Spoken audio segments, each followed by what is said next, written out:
Aujourd'hui, j'ai eu envie de venir vous parler d'un sujet que j'adore et qui est en fait en lien avec comment bâtir une entreprise autrement. Et c'est-à-dire comment bâtir une entreprise en suivant davantage notre essence féminine. Donc, on vit dans un monde plutôt masculin, où est-ce que c'est vraiment l'énergie masculine qui est mise de l'avant. Et quand on est femme et qu'on est entrepreneur, des fois, quand on commence dans cette voie-là, on a tendance à embarquer dans le moule de, justement, le moule plus masculin. De vraiment bâtir une entreprise en n'étant pas à l'écoute de notre intuition, en n'étant pas à l'écoute de notre énergie, de nos cycles naturels. Donc, on va vraiment, des fois, faire les choses d'une façon qui n'est pas du tout alignée à notre essence de femme. Et je l'ai personnellement fait et j'ai décidé un jour de déconstruire mon entreprise pour la reconstruire de cette façon-là, en suivant davantage mon énergie féminine. Et en bâtissant mon entreprise d'une façon qui était beaucoup plus slow, beaucoup plus connectée au plaisir et à la simplicité et tout ça. Et aujourd'hui, j'ai envie de venir vous parler un petit peu de qu'est-ce qui caractérise justement une entreprise qui est plutôt bâtie d'une place où est-ce que la personne est connectée à son essence féminine. Il y a comme des mots-clés qui, pour moi, sont associés à une entreprise qui est féminine et je vais y aller par mots-clés pour vous parler un petit peu des différents aspects de ce genre, de ce mode, de cette façon-là de vivre, en fait, qui, finalement, teinte vraiment la façon qu'on va créer notre entreprise. Donc, le premier mot qui me vient, c'est le mot énergie. Donc, comme femme, notre énergie va vraiment varier d'une journée à l'autre selon dans quelle période de notre cycle menstruel on se trouve. Notre énergie va être variable. Et donc, moi, personnellement, pendant longtemps, j'avais l'impression que j'avais pas assez d'énergie. J'avais l'impression que, justement, il fallait que je me botte le derrière pour être plus efficace, être plus productive.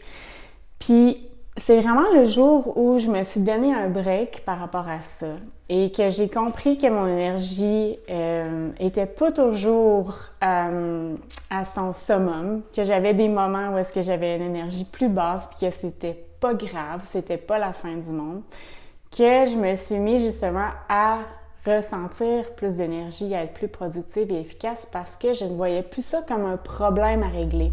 De dire j'ai pas assez d'énergie, c'est quoi mon problème? J'ai plutôt accepté que c'était comme ça, que j'avais une énergie fluctuante et j'ai vraiment comme commencé à suivre le flow de mon énergie et à ne plus me mettre la pression d'être présente en ligne, de créer du contenu à tous les jours de façon constante. Et je me suis permis justement d'être à l'écoute à tous les jours de mon énergie, de me lever le matin et de me poser la question « Quelle est mon énergie aujourd'hui? Comment je me sens? Qu'est-ce que j'ai l'énergie de faire? » Et de suivre ça et de faire confiance que si j'ai des journées où est-ce que mon énergie est plus basse, c'est pas grave, l'énergie va revenir. L'énergie finit toujours par revenir et je pense que c'est plus on résiste au fait qu'on a une énergie basse, on ne veut pas avoir une énergie basse, plus ça perdure et plus on accepte tout simplement qu'une journée on peut avoir une énergie plus basse, et bien plus rapidement on peut passer à d'autres choses et retrouver une énergie plus haute, une plus grande énergie.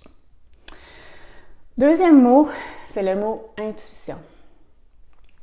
Quand j'ai bâti mon entreprise la première fois, les premières années, dans les débuts, je n'étais pas du tout connectée à mes intuitions ou très peu. Ou en tout cas, c'était pas conscient. J'étais plutôt en mode à la recherche de qui est-ce qui va me donner la réponse à comment on fait pour avoir une entreprise qui a du succès. Et justement, je me laissais beaucoup influencer, je regardais beaucoup à l'extérieur de moi, à chercher les réponses à l'extérieur de moi, au lieu de connecter à mon intuition féminine qui avait les réponses. Et donc, pour moi, bâtir une entreprise féminine, c'est justement d'être capable de prendre des moments, de ralentir le rythme pour être capable d'écouter, d'entendre nos intuitions qui nous guident dans la voie qui va être la voie qui va nous amener, nous, personnellement, le succès. Parce que ce que je me suis rendu compte avec les années, c'est qu'on a chacun notre voie vers le succès. Ce qui fonctionne pour une personne peut très bien ne pas du tout fonctionner pour nous. Et c'est pour ça qu'il faut apprendre à aller connecter à nos propres intuitions qui nous guident dans la bonne voie. Après ça, un autre mot, quand je pense à une entreprise féminine, c'est le mot attraction ou le mot magnétisme. Donc, au lieu de forcer, de chercher à courir après les clients, à courir après les ventes et à forcer les choses, on est plutôt en mode comment je peux faire en sorte que les gens viennent naturellement à moi, que les bonnes personnes soient attirées à moi. Comme c'est le cas pour ma belle Joy qui vient nous voir, qui clairement doit sentir que mon énergie est zen et calme et a envie de venir se coller. Fait que tout ça pour dire que l'énergie, quand on est dans une entreprise avec une essence plus féminine, on va plus être en mode service. Donc, je sers les gens, j'aide les gens à travers du contenu que je crée. Pour ma part, j'ai décidé aussi de bâtir, de faire des groupes, des appels de groupe où est-ce que je coach les gens de façon gratuite. Donc, on va servir les gens, on va aider les gens à avoir des résultats avant même de travailler avec nous. Et c'est de cette façon-là que naturellement, les gens vont être attirés vers nous, vers notre énergie, vont avoir envie de travailler avec nous, vont avoir envie de plus. On n'a pas besoin de forcer quoi que ce soit.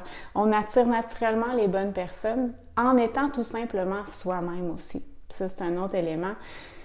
C'est que quand on bâtit une entreprise plus féminine, on est vraiment connecté à soi, on se reconnecte vraiment à qui on est, à nos intérêts, à ce que nous, on a envie de partager.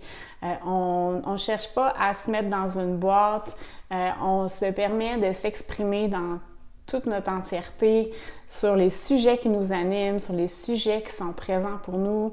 Puis on se permet justement de cette façon-là de rester 100% nous-mêmes et c'est comme ça qu'on attire des personnes qui vont vibrer à la même fréquence que nous, des gens qui vont aimer notre énergie, qui vont avoir envie de travailler avec nous. Donc, voilà pour ça. Après ça, ben, comme je l'ai dit un petit peu tantôt, mais pour moi, une entreprise féminine, c'est une entreprise où est-ce que l'entrepreneur va vraiment prioriser son bien-être. Donc, c'est vraiment une entreprise où est-ce que on n'est pas en mode productivité le plus possible, puis si on a du temps, on prend soin de soi. C'est l'inverse, en fait. On prend soin de soi, on prend soin de notre énergie, on ralentit, on garde du temps pour nos autres passions, pour les autres sphères de notre vie.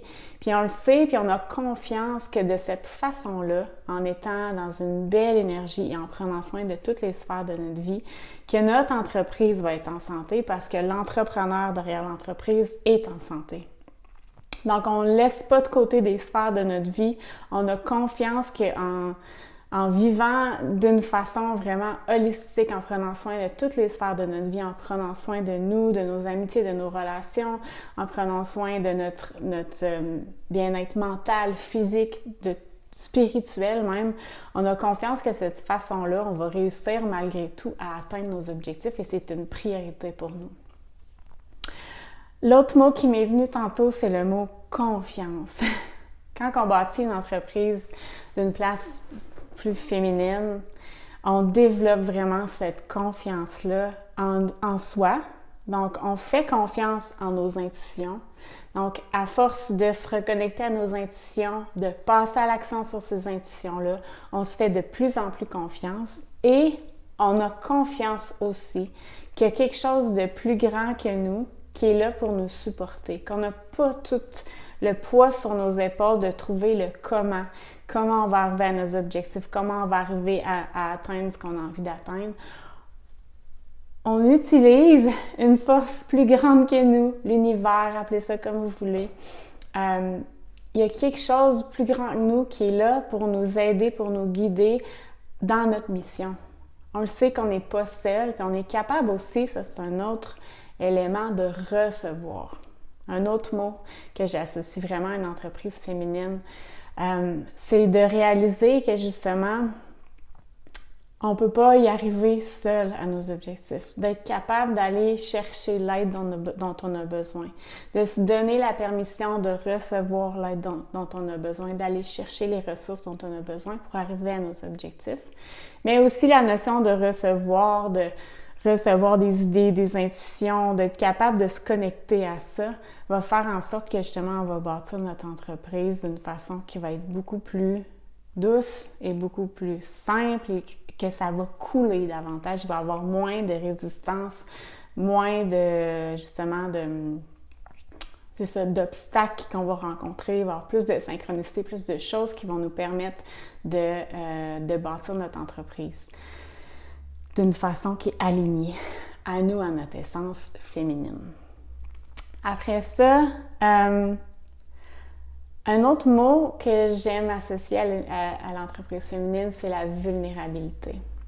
Donc, on est, en tant que femme, plus connectée à notre vulnérabilité, à nos émotions. Donc, à travers notre entreprise féminine, plus on va partager notre histoire, notre vécu, qu'on va être vulnérable, qu'on va oser montrer des parties de nous qui sont justement des parties de nous, des défis qu'on a pu rencontrer, des choses qu'on a pu vivre. Puis le but, c'est pas nécessairement de partager, d'être un livre ouvert, puis de partager toutes nos vulnérabilités dans le moment où est-ce qu'on les vit, mais plutôt d'être capable de faire justement, des fois, prendre un temps de recul puis regarder, hey, qu'est-ce que j'ai appris de X, Y, Z et comment je peux repartager mon histoire, mon vécu pour aider les gens. Est-ce que quelque chose à travers mon vécu, à travers cette histoire-là, peut être un peu plus vulnérable pour moi, qui pourrait aider les gens. Donc, on est reconnecté aussi à ça. Je regarde s'il y a d'autres choses. Ça ressemble à ça, les mots-clés, les éléments pour moi qui définissent vraiment une entreprise qui va être plus connectée à l'essence féminine. C'est une façon vraiment différente de voir l'entrepreneuriat.